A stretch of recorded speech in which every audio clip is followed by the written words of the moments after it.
നമസ്കാരം. Raf talk ഫുട്ബോളിലേക്ക് അവർക്കും സ്വാഗതം. ഫിഫ വേൾഡ് കപ്പിൽ ഇന്ന് പോർച്ചുഗൽ തങ്ങളുടെ ആദ്യ മത്സരം കളിക്കാൻ ഇറങ്ങുന്നു. എതിരാളികളായിട്ട് കോങ്കോയാണ്. ഇന്നലെ പ്രീ മാച്ച് പ്രസ് കോൺഫറൻസിൽ കോച്ച് റോബർട്ടോ മാർട്ടിനസിനോട് ചോദിക്കുകയുണ്ടായി, സെൻട്രൽ ഫോർവേഡായിട്ട് ആരെയാണ് നിങ്ങൾ ഇറക്കാൻ പോകുന്നത്, Cristiano Ronaldo or Gonçalo Ramos? Wow, ആരാധകർ അറിയാൻ ആഗ്രഹിക്കുന്ന ചോദ്യമല്ലേ മാധ്യമപ്രവർത്തകർ ചോദിച്ചത്. CR7 സ്റ്റാർട്ട് ചെയ്യുമോ എന്നുള്ള ചോദ്യത്തിൻ്റെ ഉത്തരം കൂടിയാണ്. അപ്പോൾ അദ്ദേഹത്തിൻ്റെ മറുപടി, അതായത് central forward position between Cristiano Ronaldo and Gonzalo Ramos or will Cristiano play most of the time എന്ന ചോദ്യം നിങ്ങൾ മാനേജ് ചെയ്യോ? CR7 ഗോൺസാലോ റാമോസ് ഇങ്ങനെ മാറ്റിക്കൊണ്ടിരിക്കുക, അതല്ല മിക്ക സമയത്തും CR7 തന്നെ ആയിരിക്കുമോ കളിക്കുക എന്നുള്ള ചോദ്യത്തിൻ്റെ മറുപടി, റോബർട്ടോ മാർട്ടിനസ് കോച്ചിൻ്റെ മറുപടി, as for any players involvement and the number of minutes they play we need to manage everything game by game, day by day. അതാണ്. ഇപ്പോൾ ഒറ്റയടിക്ക് ഒരു ഉത്തരം പറയാൻ പറ്റൂല. ഇത്തരം കാര്യങ്ങളിൽ ഗെയിം ബൈ ഗെയിം ആയിട്ട്, ഡേ ബൈ ഡേ ആയിട്ടാണ് നമുക്ക് മാനേജ് ചെയ്യാൻ പറ്റുക. തീർച്ചയായിട്ടും വളരെ കുറഞ്ഞ ദിവസത്തിനുള്ളിൽ 3-5 ദിവസങ്ങൾക്കിടയിൽ വെച്ച് നമുക്ക് വീണ്ടും വീണ്ടും കളിക്കേണ്ടി വരുന്നുണ്ടല്ലോ. അത് അത്ര എളുപ്പമുള്ള കാര്യമല്ല. അപ്പോൾ ആരെ കളിപ്പിക്കും, ആരെ കൂടുതൽ കളിപ്പിക്കും, ഇതൊക്കെ ഇൻഡിവിജ്വൽ സിറ്റുവേഷൻ പരിഗണിച്ചിട്ടാണ്, അല്ലാതെ മാച്ച് ഡിഫിക്കൽട്ടാണോ അല്ലയോ എന്ന് നോക്കിയിട്ടല്ല.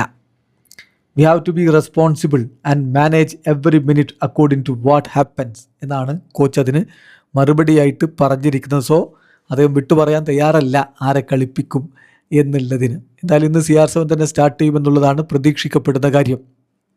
അപ്പോൾ അദ്ദേഹത്തോട് വീണ്ടും ചോദിക്കുന്നു, ആരാണ് നിങ്ങളുടെ ടീമിലെ best direct free kick taker? ട്രെയിനിങ്ങിലും മറ്റുമൊക്കെ എങ്ങനെയാണ് success rate? Cristiano, Bruno, Vitinha, Nuno Mendes, കുറേ ഫ്രീ കിക്ക് ടേക്കേഴ്സ് ഉണ്ടല്ലോ, ആരാണ് ബെസ്റ്റ്? അദ്ദേഹത്തിൻ്റെ മറുപടി, it's not about success rate. Success rate നോക്കിയിട്ടല്ല തീരുമാനിക്കുന്നത്. ഞങ്ങൾക്ക് വളരെ കോൺസ്റ്റൻ്റ്ലി സെറ്റ് പീസുകൾ ട്രെയിൻ ചെയ്യുന്ന ഒരുപിടി താരങ്ങളുണ്ട്. ക്രിസ്ത്യാനോക്ക് അദ്ദേഹത്തിൻ്റേതായിട്ടുള്ള എബിലിറ്റി ഉണ്ട്, വർഷങ്ങളായിട്ട് അദ്ദേഹം ഉപയോഗപ്പെടുത്തുന്നത്. അതുപോലെ തന്നെ ബ്രൂണോ ഫെർണാണ്ടസിനുണ്ട്, ജാവോ നെവസിനുണ്ട്.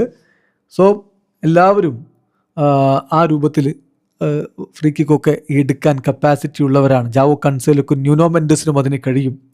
അപ്പം ഞാൻ വിശ്വസിക്കുന്നത് skill and technical quality Portuguese പ്ലെയേഴ്സിന് അത് വേണ്ടുവോളമുണ്ട്. സോ ഓരോ സിറ്റുവേഷൻ അനുസരിച്ചായിരിക്കും അതിൽ തീരുമാനമെടുക്കുക, ആര് ഫ്രീ കിക്ക് എടുക്കണം എന്നുള്ളതിനെക്കുറിച്ചും കോച്ച് അങ്ങനെ പറഞ്ഞൊഴിവാവുകയാണ്. അപ്പോൾ CR7 6ാമത്തെ വേൾഡ് കപ്പിനല്ലേ എത്തുന്നത്.